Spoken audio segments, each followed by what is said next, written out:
On this episode of Trucking It Up with Robotech,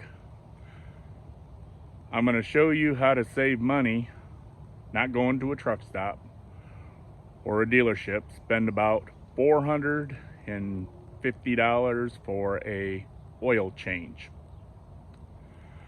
I'm going to show you how to do the oil change yourself. Save hundreds of dollars. If you drive one, you should know how easy it is to unhook the hood.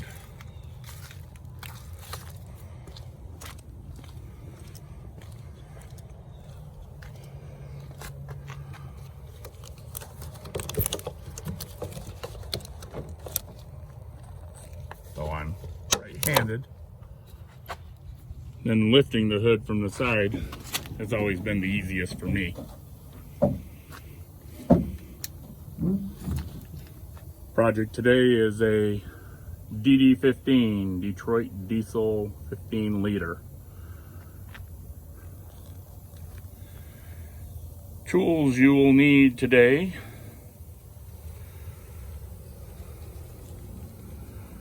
36 millimeter. This is for the oil cap.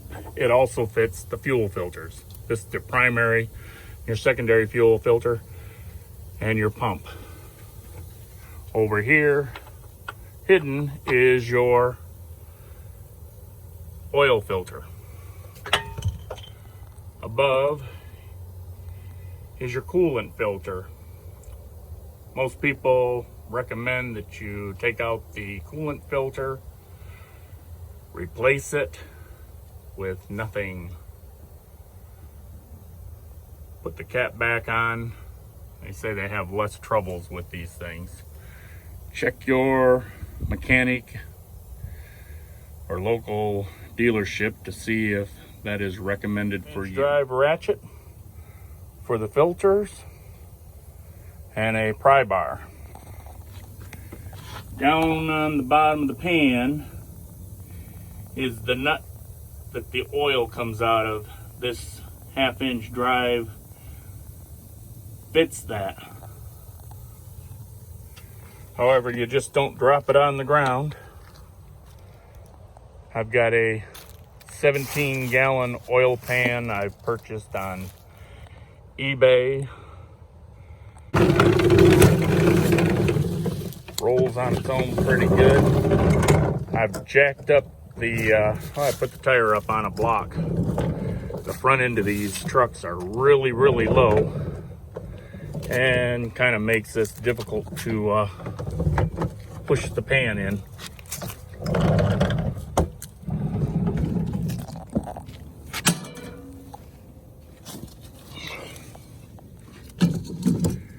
This way you want to line it up underneath where the oil's coming out.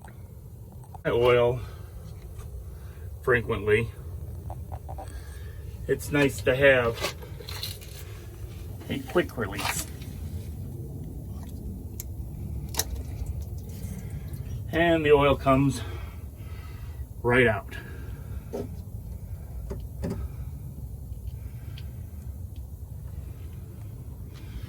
Through the quick release. Sometimes an extension is required.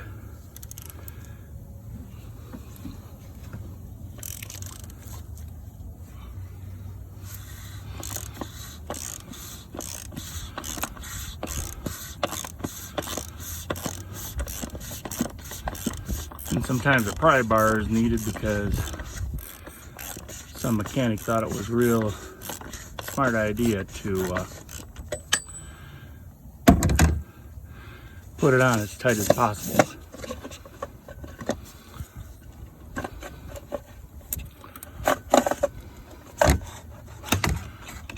There is the oil cartridge. Makes it easier for a two-handed job. But I put it in a plastic bag as soon as I take it out so it doesn't leak all over the ground.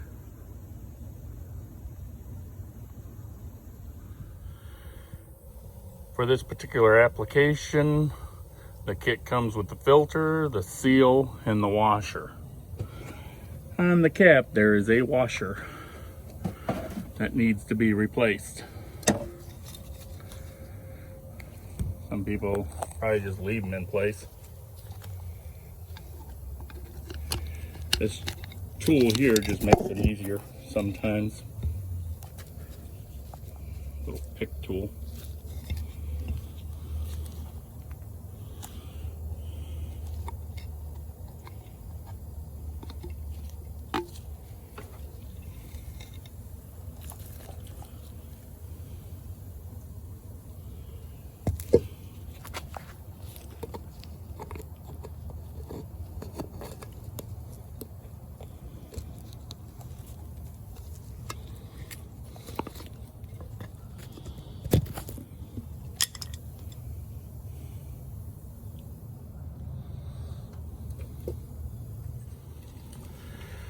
Oil pan seal. If you were to take the bolt out, replace the oil pan seal. This is the new gasket that goes around the cap.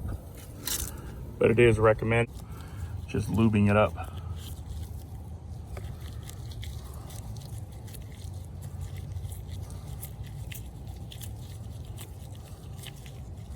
Work your way around. You gotta be real careful with it, but that's how it looks, all nice and lubed up. It's shiny. Come back to your cap, which is almost super easy with two hands and a little more trouble with one hand. Anyway, had to set the phone down to get it all the way on there. Here's the new filter. Just put the cap down on top. There's a snap-on. Snaps right on. And you run the filter, change the angle up a bit.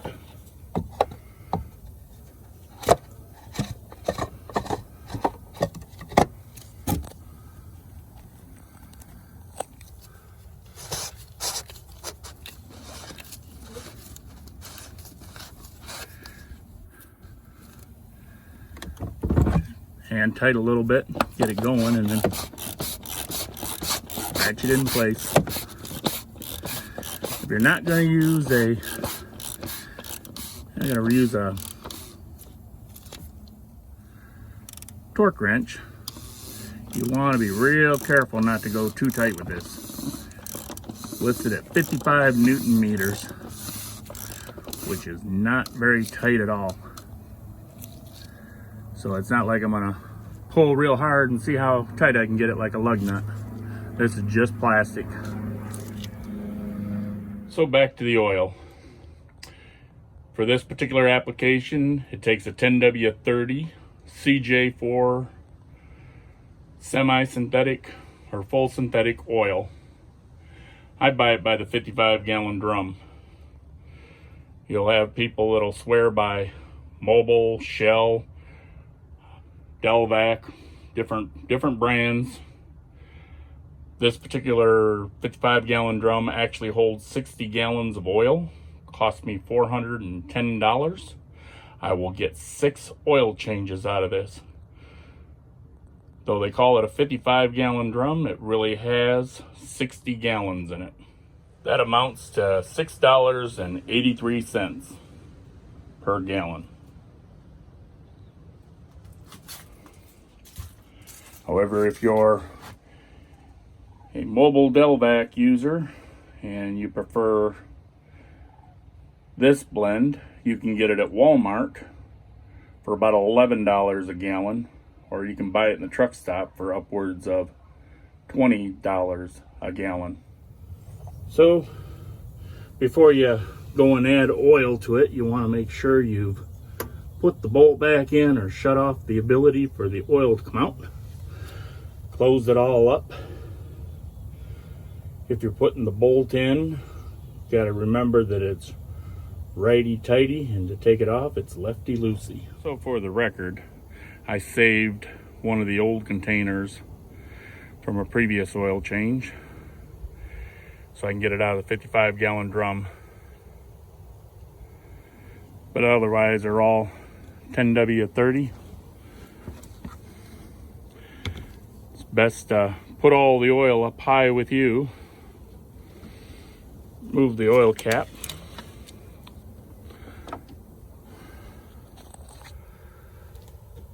Make sure you have some kind of funnel, otherwise you're bound to make a mess.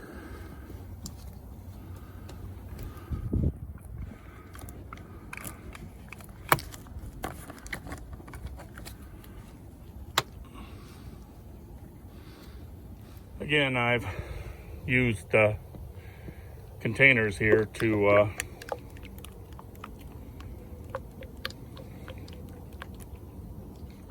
I've used my 55-gallon drum to fill up the individual containers.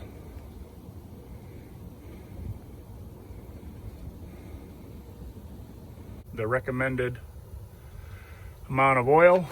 I'll put the cap back on. Remember, righty-tighty, lefty-loosey. So this is going on. Before you test start it, you want to pull this out. Make sure you've got enough oil on there. And that clearly looks like enough. I put in the recommended 10 gallons of oil.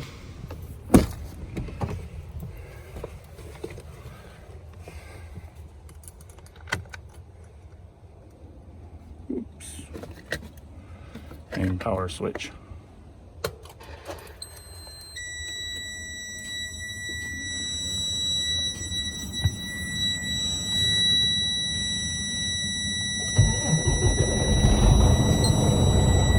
Watch this gauge over here.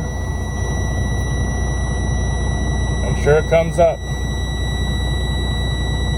After an oil change, it's usually running a little higher than it is under normal operation. We have good pressure.